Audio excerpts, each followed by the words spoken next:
Robert Kiyosaki hat vor kurzem eine irre Prognose veröffentlicht und die das nicht verstehen, werden den Anschluss verlieren und einen Großteil ihres Vermögens. Schau dir daher das Video unbedingt bis zum Ende hin an, damit du weißt, was er gesagt hat und damit du dich darauf vorbereiten kannst. Robert Kiyosaki mag Bitcoin, aber hat nicht selbst viele davon. I like Bitcoin too.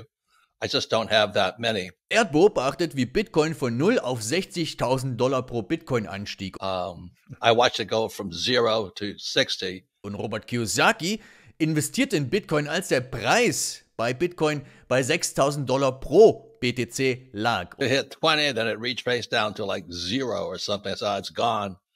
And then Bitcoin came creeping back. So when it hit 6,000, it had momentum behind of it, as a technical trader would say.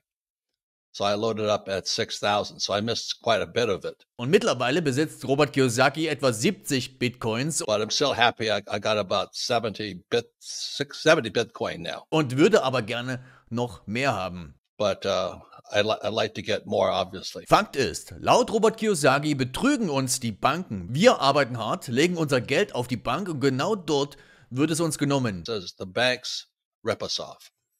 He basically said our wealth is stolen. So Bucky Fuller, our wealth is stolen via our money. So we go in and work real hard. Then we put our money into savings. That's why if you read Rich Dad, Poor Dad, I said savers were losers. Why would you save money when they're printing it? In einem kürzlich veröffentlichten Interview von Robert Kiyosaki und Robert Breedlove ging es um die aktuellen Gefahren im Finanzsystem und auch Bitcoin. Das musst du als Investor und insbesondere als freiheitsliebender Mensch unbedingt wissen. Schau dir daher das Video bis zum Ende hin an. Robert Kiyosaki, bekannt durch Rich Dad Poor Dad, ist davon überzeugt, dass der Bitcoin-Preis schon bald auf $100.000 pro Bitcoin steigen wird und das in den nächsten Monaten. Seine Zuversicht stützt sich auf die neuen Bitcoin-ETFs und die anstehende Halbierung von Bitcoin als Antriebskräfte für den Anstieg. Und in einem jüngsten Gespräch mit Robert Breedlove erörterten sie Bitcoins Rolle im Finanzsystem, insbesondere wie es das traditionelle Bankenwesen herausfordert, das durch Inflation den Menschen im Grunde genommen immer mehr und mehr Vermögen entzieht. Sie sehen in Bitcoin mehr als nur eine Währung, es ist ein Mittel zur finanziellen Selbstbestimmung und ein Gegengewicht zur Zensur und der finanziellen Manipulation durch Banken und Regierungen. Kiyosaki unterstreicht hierbei, dass es für den Einstieg in Bitcoin zur Erlangung finanzieller Freiheit nie zu spät ist. Und wenn du dich für finanzielle Freiheit mit Krypto interessierst, dann klick auf den Link in der Videobeschreibung und schau es dir an. Robert Kiyosaki erklärt, dass das Gelddrucken einer Form von Diebstahl gleichkommt, weil es den Sparern ihre Kaufkraft entzieht und diese an diejenigen überträgt, die zuerst Zugang zum frisch gedruckten Geld haben. Das nennt man Cantillon-Effekt übrigens. Er bezeichnet dies auch als Inflation und indirekte Besteuerung, was wir ja täglich immer mehr und mehr sehen. Im Wesentlichen zahlt man laut Robert Kiyosaki entweder durch den Verlust der Kaufkraft, was sich in Preissteigerungen niederschlägt, oder durch die entgangene Preisdeflation. Robert Kiyosaki meint sogar, dass die Preise hätten noch stärker sinken können, wäre kein Geld gedruckt worden. Printing money is stealing, right? You're just debasing savers. So you're stealing purchasing power from savers, and you're transferring that purchasing power to whoever can access the newly printed money first.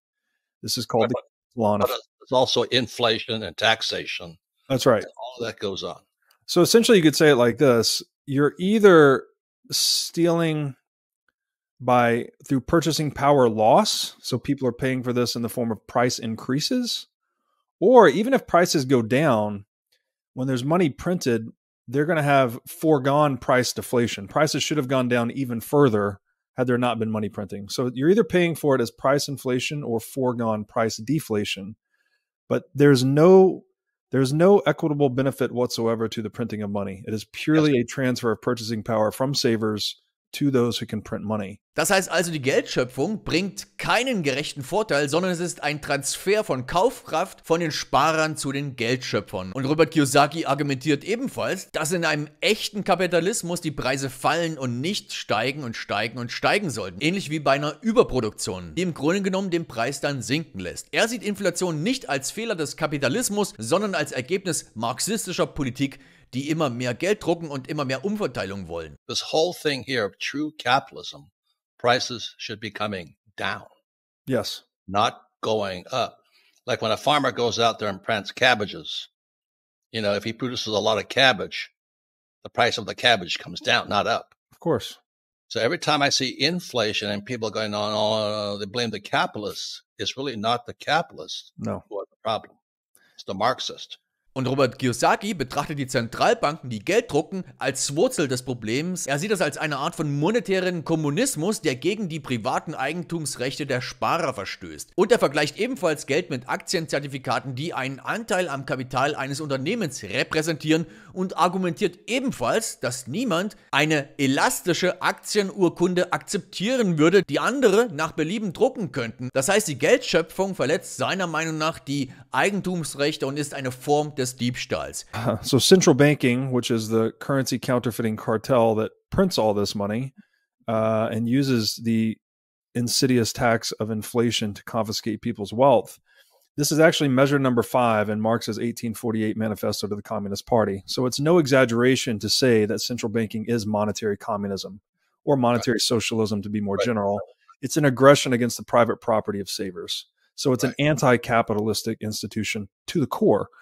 Now, to try and demystify this a little bit, so anyone that's ever owned a stock, right, a public equity or a stock certificate in a company, that stock represents your share of that company's capital, right? So a company has certain plant, equipment, IP, whatever the assets are on the balance sheet of that company, net of the liabilities, you have the equity, right? That is what the equity certificate or the stock certificate represents, is your share of that company's capital. Now, no one in their right mind would ever want a quote unquote elastic stock certificate that some other shareholder could print new shares of and dilute you, right? That they could just arbitrarily increase their ownership in the business and simultaneously dilute your ownership interest in the company's capital stock. That would be nonsense. We would not tolerate that whatsoever. Yet in money, you could think of money as like a stock certificate and the share of global capital, right? It represents a fractional share of how much purchasing power you have. So how much power you can go out to purchase the goods and capital available in the global marketplace.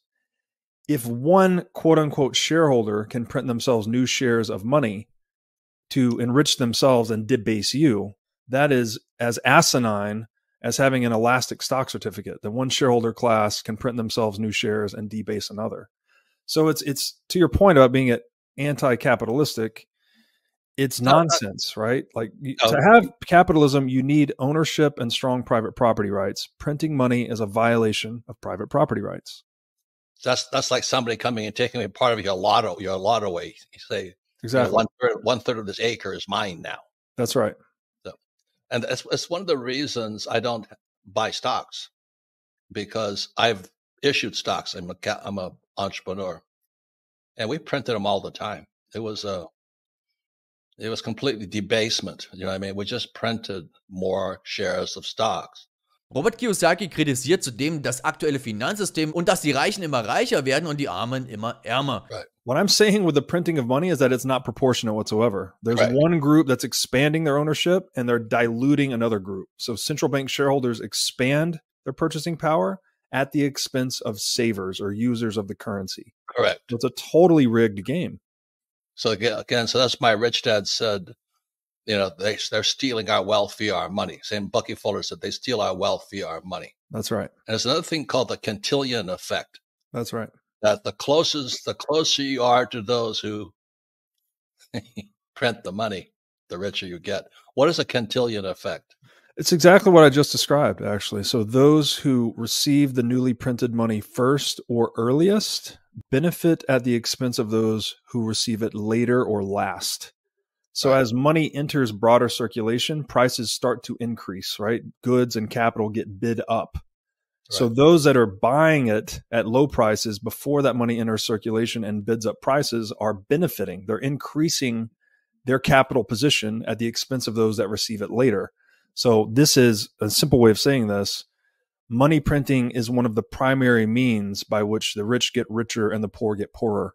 So I just want to be clear. Rich Dad, Poor Dad came out. I said the savers were losers. The rich don't work for money. And your house is not an asset. Because all of it was designed to take your wealth from you. Sein Fazit: Der einzige Lichtblick in dieser düsteren Geldwelt ist Bitcoin, das er als ultimative Form des Geldes und des Eigentums betrachtet, wie auch Michael Saylor. I would argue that there is no good news on money other than Bitcoin. And you also mentioned that you don't think you have enough Bitcoin. And I would say welcome to the club.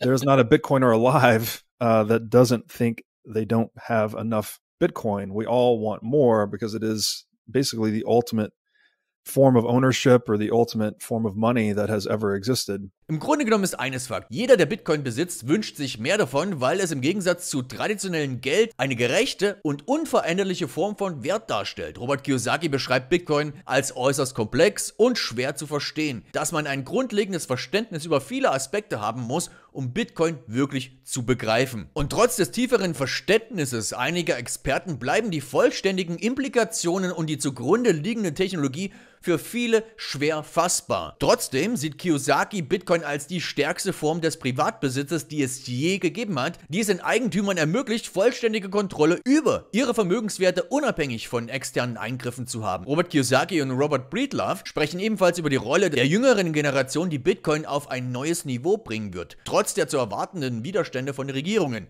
If private property is the power for an owner to control an asset, independent of anyone else's actions, right? That you can fully control an asset, then Bitcoin is the strongest form of private property that human beings have ever had.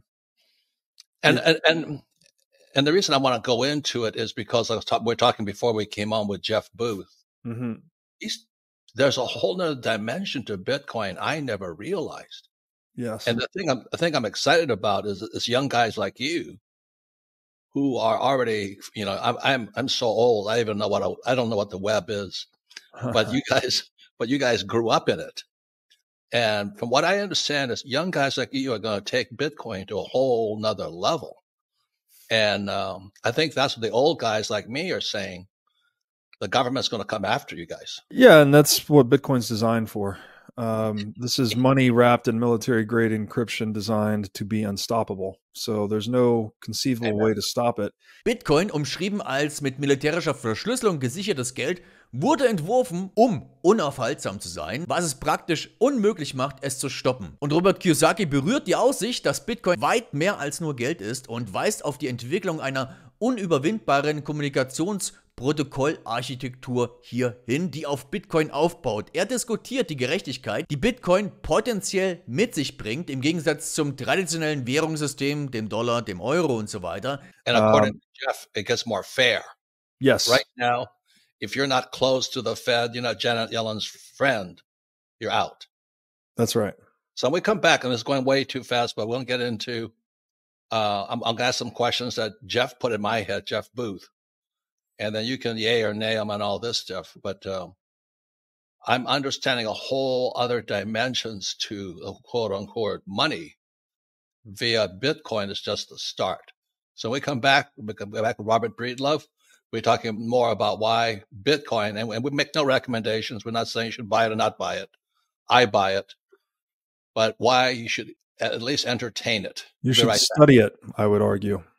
Und Bitcoin bietet eine gleichberechtigte Plattform, bei der alle Nutzer unabhängig von ihrer Herkunft oder ihres Status gleich behandelt werden. Und Robert Kiyosaki spricht über das Bitcoin-Halving als ein Ereignis, das alle 4 Jahre stattfindet und die neu erzeugte Bitcoin-Menge halbiert, was im Grunde genommen den Verkaufsdruck auf Bitcoin verringert und bei konstanter Nachfrage den Preis potenziell erhöht. Und zusätzlich, darüber haben die beiden nicht gesprochen, sehen wir jetzt aktuell, dass immer mehr Boomer in Rente gehen. Das Geld wird dann vererbt an die Menschen, die sich auch mit Kryptowährungen und Bitcoin immer mehr beschäftigen. Was denkst du, wird dann mit diesem Geld passieren? Und Robert Kiyosaki hebt ebenfalls hervor, dass Bitcoin ein faires und gerechteres ökonomisches System darstellt, das unabhängig von menschlichen Angelegenheiten agiert und jedem Nutzer gleichermaßen dient. Das heißt, in dem Interview haben Robert Kiyosaki und Robert Breedlove über ihre positiven Erwartungen bezüglich Bitcoin gesprochen. Und natürlich dabei auch einen kritischen Blick auf die Schwächen unseres heutigen Geldsystems geworfen. Und falls du diesem Kanal schon länger folgst, wird dir das auch bewusst sein, dass wir den größten Vermögenstransfer der Geschichte gerade erleben und dass du auf jeden Fall dich da rausziehen musst. Das heißt, Robert Kiyosaki und Robert Breedlove haben darüber gesprochen, wie Bitcoin Menschen dazu ermächtigen kann, insbesondere in den aktuellen finanziell unsicheren Zeiten, sich aus diesem System, aus dieser Situation zu befreien. Das Interview zeigt, wie wichtig es ist, sich finanziell weiterzubilden und aktiv für die eigene finanzielle Zukunft einzustehen und auch vorzusorgen. Und wenn du das Video bis hierhin angeschaut hast, dann wird dir bewusst sein, dass die Zeit rennt und nicht mehr viel Zeit bleibt. Und wenn du dir finanzielle Freiheit mit Krypto aufbauen möchtest, dann klick auf den Link in der Beschreibung